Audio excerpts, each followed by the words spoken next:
Good morning எல்லாருக்கும் இனிய காலை வணக்கம். எல்லாருமே என்ன பண்ணிட்டு இருக்கீங்க? ஸோ ரெகுலர் தான் என்ன மாசமாக டெய்லி கேட்குறீங்க. ஆஸ் யூஷுவல் தான். கிச்சனில் போனோம், ஒர்க் பண்ணோம், பசங்களை அனுப்பணும், நாங்கள் பேக் பண்ணி வேலைக்கு போனோம். இல்லாதவங்க வீட்டில் ஏதோ சாப்பிட்டுட்டு உட்காந்துருக்கோம். மேம் போர் அடிக்குதுன்னு சொல்லிட்டு பிக் பாஸ் பார்த்துட்டு இருக்கோம். அதுலேயும் ரொம்ப டென்ஷன் ஹைப்பராக இருக்குது. எது உண்மை எது பொய்ன்னு தெரியாமல் இருக்குது. ஒரே என்ன சொல்லனே தெரில மரிசிமா, ஒரே ஹெக்டிக் லைஃபாக இருக்குது அப்படின்னு சொல்கிறீங்களா? ஓகே, வாழ்க்கைன்னா அந்த மாதிரியெல்லாம் தான் இருக்கும். சரி, அதெல்லாம் ஓரம் வைங்க. இன்னைக்கு நான் சொல்ல போகிற விஷயம் வந்து ஒன்லி பெண்களுக்கான விஷயம். இது பெண்களுக்கான மட்டும் உள்ள ஒரு கருத்து. ஓகேங்களா?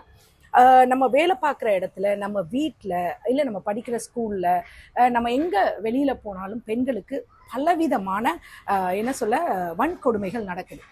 வேர்ச்சுவல் அப்யூஸ், ஃபிசிக்கல் அப்யூஸ், அப்புறம் வந்துட்டு வேலையில் வந்து ப்ரெஷர் கொடுத்து அது ஒரு மாதிரி அந்த மாதிரி எல்லாமே, அந்த ஃபிசிக்கல் அப்யூஸ் எல்லாமே வருது. ஒரு விதமான மன உளைச்சல்களை கொடுக்கும் பொழுது பெண்களால் அதை எதிர்த்து போராட முடியல. ஏன்னா ஒரு சில சூழ்நிலைகளால் அவங்க என்ன பண்ணுறாங்க, அது எல்லாத்தையும் அக்செப்ட் பண்ணிக்கிட்டு, குடும்ப சூழ்நிலை இல்லை வெளியில் தெரிஞ்சிட்டா சொசைட்டியில் நம்ம மானம் போயிடுமே, ஸ்கூலில் படிக்கிற பிள்ளைங்க ஏதாவது ஒரு தவறு நடந்தால் அதை சொன்னால், இல்லை நம்ம பேரண்ட்ஸ் வந்து நம்மளை அடிப்பாங்க, இல்லை நம்மளை படிக்க விட மாட்டாங்க. இந்த மாதிரி ஏதோ ஒரு சில இதில் குடும்ப சூழ்நிலையில் வந்து ஏதாவது ஒரு பிரச்சனை, ஒரு அப்யூஸ் நடக்குதுன்னா, இல்லை அதை சொன்னால் நம்ம வந்து வாழ்க்கையை ஃபர்தராக மூவ் பண்ண முடியாது, நம்ம ஃபேமிலியே வந்து இதாகிடும், நம்ம வீட்டில் நமக்கு ப்ராப்பரான சப்போர்ட் இல்லை, ஒரு பேக்கப் இல்லைன்ட்டு பெண்கள் வந்து பயந்து பயந்து பயந்து வாழ்ந்துட்டு இருப்பீங்க.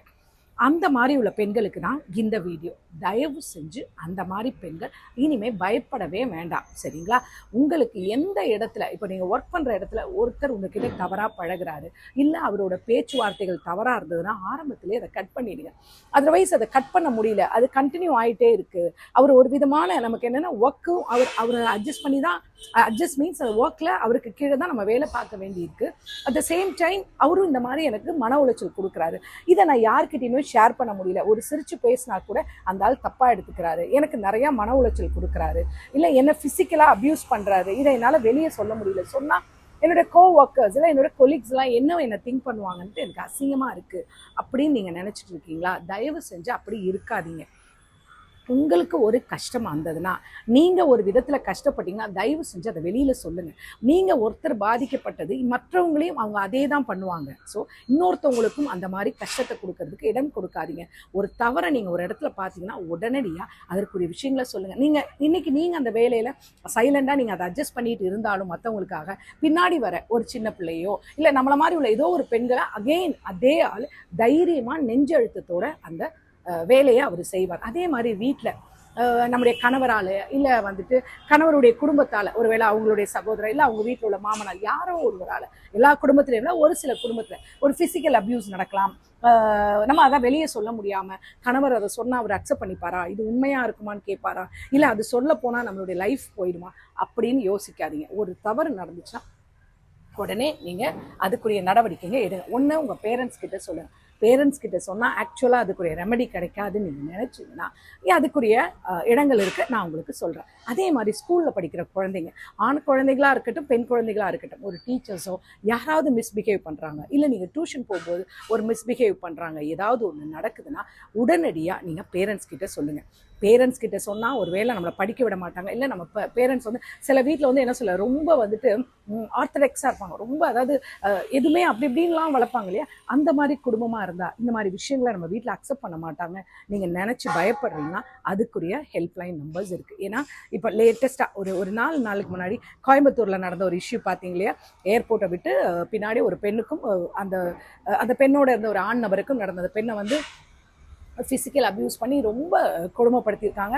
அதை தடுக்க போன அந்த ஆண் நண்பரையும் போட்டு அடிச்சிருக்காங்க. கடைசியில் போலீஸ் என்ன பண்ணிட்டாங்க, 26 ஹவர்ஸில் அவங்கள ஷூட் பண்ணி அவங்களுக்கு என்ன தண்டனை கொடுக்கணுமோ கொடுத்து அவங்கள அரெஸ்ட் பண்ணியிருக்காங்க. இது வந்து எல்லா இடத்துலையும் நம்மளால் இது பண்ண முடியாது. ஸோ ஒரு சில இடங்களில் நீங்கள் இந்த மாதிரி விஷயங்களுக்குள்ளே கடந்து வரீங்கன்னா, இப்போ எங்கள் இண்டஸ்ட்ரியிலே கேட்டிங்கன்னா நிறைய பேர் இந்த மாதிரி விஷயங்களெல்லாம் கடந்து வந்திருப்பாங்க. அப்போ என்ன பண்ணுவாங்கன்னா அவங்க அந்த இடத்துல அமைதியாக இருந்துருவாங்க. அப்படி இருக்கக்கூடாது. நான் நிறைய பேர்ட்டு அந்த மாதிரி கடந்து வந்தவங்கள்ட்ட நான் கேட்பேன், நீங்கள் இதை அன்னைக்கே சொல்லியிருந்தா இவங்க இதை மாதிரி எத்தனை பெண்களை இந்த மாதிரி பண்ணியிருப்பாங்க.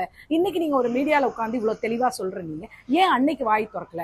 இல்லை மர்சிமா, அன்னைக்கு எங்களுடைய சூழ்நிலை, எங்களுடைய பொருளாதார வாழ்வு அப்படி இருக்கும். நம்ம அந்த ஒரு சில நமக்கு சுயநலத்துக்காக, நம்ம செல்ஃபிஷ்காக நம்ம ஒரு சில விஷயங்களை சைலண்டாக போகும்போது அது இன்னொருத்தவங்க பாதிக்கப்படுறாங்க.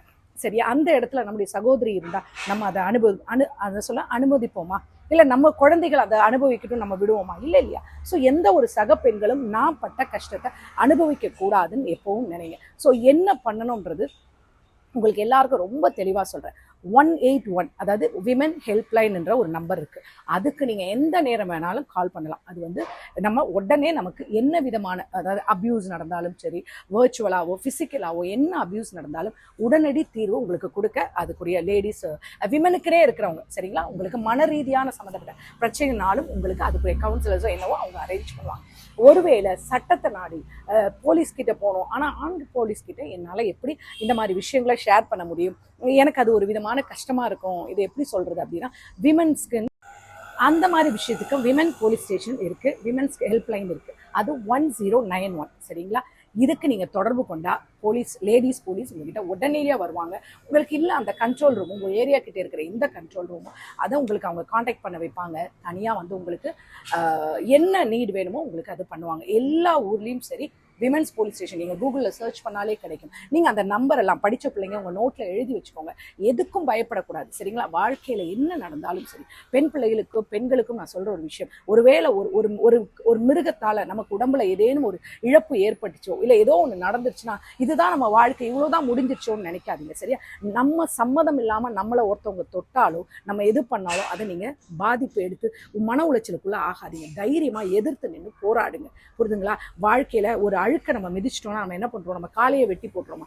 இல்லை கழுவிட்டு தானே வரும். அது மாதிரி இது ஒரு எதிர்பாராமல் நடந்த ஒரு தவறாக இருந்தாலும் இந்த உலகத்தை ஃபேஸ் பண்ணுங்கள். நீங்கள் பட்ட கஷ்டம் இன்னும் ஒருத்தர் படக்கூடாதுன்றதுக்கு என்ன பண்ணணுமோ அதற்குரிய காரியங்களை செய்யலாம். இப்போ பெண்களுக்கு நிறைய சலுகைகள் கொடுத்துருக்காங்க. திருமண வாழ்க்கையில விட நீங்கள் மன உளைச்சலோ மனபாரத்தில் இருக்கீங்க, தயவு செஞ்சு அதற்குரிய காரியங்களை போடணுன்னே ஒரு டிவோர்ஸ் போகணும் அப்படிலாம் கிடையாது. உங்களையோ இல்லை உங்கள் கணவரையோ கூப்பிட்டு கவுன்சில் பண்ணுவாங்க. என்ன பிரச்சனைன்னு கேட்க, வீட்டில் பேரண்ட்ஸ் கிட்ட சொல்ல முடியாத விஷயங்களை கூட சொல்கிறதுக்கு கவுன்சிலர்ஸ் இருப்பாங்க. கவர்மெண்டே நியமிச்சிருக்காங்க. நீங்கள் நினைக்கலாம் அப்படிலாம் ஒன்றுமே கிடையாது, எல்லாத்துக்குமே இருக்குது. நீங்கள் பொறுமையாக எதுக்குமே அவசரப்பட்டு எந்த முடிவுகளும் எடுக்காமல் நீங்கள் டைரெக்டாக அதுக்குள்ள விஷயங்கள் நீங்கள் அப்ரோச் பண்ணிங்கன்னா உங்களுக்கு ப்ராப்பரான விஷயங்கள் உங்களுக்கு நடக்கும். ஸோ பெண் பிள்ளைகள் எப்போவுமே சொல்கிறேன், பெண்களுக்கும் சொல்கிறேன், தைரியமாக இருங்க. நம்மளை மாதிரி நம்ம ஒரு பகுதி மக்கள் வந்து உலகத்தில் பலவிதமான விஷயங்களை பெண்கள் சாதிக்கிறாங்க. ஆனால் இன்னும் ஒரு சில பகுதிகளில் பெண்கள் இன்னும் வந்து என்னென்ன எல்லா கொடுமைகளையும் அனுபவிச்சுக்கிட்டு மன ரீதியாகவும் உடல் ரீதியாகவும் பாதிக்கப்பட்டு இந்த செகண்ட் வரைக்கும் வாழ்ந்துகிட்டு இருக்கிற பெண்கள் இருக்காங்க. நம்மளால் அந்த பெண்களுக்காக கை கொடுக்க முடியுமோ இல்லையோ, நம்மளால் முடிஞ்சது நம்ம ஒரு அநீதி ஒரு இடத்துல பார்க்குறோமோ, ஒரு பக்கத்து வீட்லையோ இல்லை ஒரு தெருவுலையோ நடக்குதா, உங்களுக்கு அதை எதிர்த்து போராட முடியல, பயமாக இருக்குது, ஒருவேளை நம்மளை ஏதாவது அஃபெக்ட் பண்ணுவாங்கன்னா இந்த மாதிரி ஹெல்ப்லைன், இந்த மாதிரி போலீஸ் ஹெல்ப்லைன் நீங்கள் கம்ப்ளைண்ட் பண்ணலாம். ஏன்னா அதுக்கு கண்டிப்பான நடவடிக்கை எடுப்பாங்க. உங்கள் கூட ஒர்க் பண்ணுற ஒரு பெண்ணை வந்து கொடுமைப்படுத்துகிறாங்களா, உங்கள் கூட ஒர்க் பண்ணுற உங்களால் டைரெக்டாக சொன்னால் உங்களுக்கு பிரச்சனை வருமா, உங்கள் பேரை கூட சொல்லாமல் உங்களுக்கு என்ன ஹெல்ப் பண்ணணுமோ பண்ணுறதுக்கு ஆட்கள் இருக்காங்க.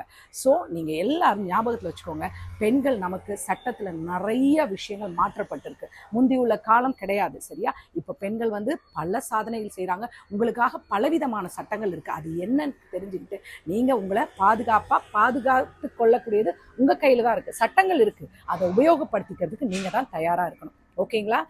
எல்லாரும் தயாராக இருப்பீங்களா? இந்த மாதிரி விஷயங்கள் வந்தால் சகிச்சுட்டு போகாதீங்க. சகிப்புத்தன்மை வேறு. ஆனால் ஒரு சில தவறுகளுக்கு சகிச்சுட்டு இருந்தீங்கன்னு வச்சுக்கோங்க, கடைசி வரைக்கும் நம்ம சகிச்சுட்டு தான் இருப்போம். நம்ம இடத்த ஃபில் பண்ண நாளைக்கு நம்ம பிள்ளைங்க இந்த மாதிரி ஒருத்தருக்கும் இதே மாதிரி வந்துகிட்டே இருக்கும் பிரச்சனைங்க. ஒரு தவறு நடக்கக்கூடாதுன்னா சுத்தமாக அந்த தவறை நம்ம ஒழிக்கிறதுக்கு என்ன முடியுமோ நம்மளால் முடிஞ்சதை நம்ம கண்டிப்பாக பண்ணணும். ஸோ இனிமேல் எல்லாரும் இதை மறந்துடாதீங்க. Women helpline 181, women police station help 1091. இது தாண்டி உங்கள் ஏரியாவில் உள்ள நம்பர்ஸை உங்கள் பெண் பிள்ளைகளுக்கு கூட நீங்கள் எழுதி கொடுங்க. என்ன ஒரு கஷ்டம்னாலும் இதுக்கு கூப்பிடு, உடனடியாக வந்து உங்களுக்கு ஹெல்ப் பண்ணுறதுக்கு எல்லாம் இருக்குது. ஓகேங்களா? நான் சொன்ன கருத்து உங்களுக்கு தேவையான கருத்து தானே? தேவையாக இருந்தால் உபயோகப்படுத்திக்கோங்க. மறக்காமல் லைக் பண்ணுங்கள். இது 4 பேருக்கு நீங்கள் வந்து ஷேர் பண்ணுங்கள். ஓகேங்களா? முடிஞ்சால் இன்றைக்கி 4 மணிக்கு நம்ம லைவில் சந்திக்கலாம். Take care, bye, love you all.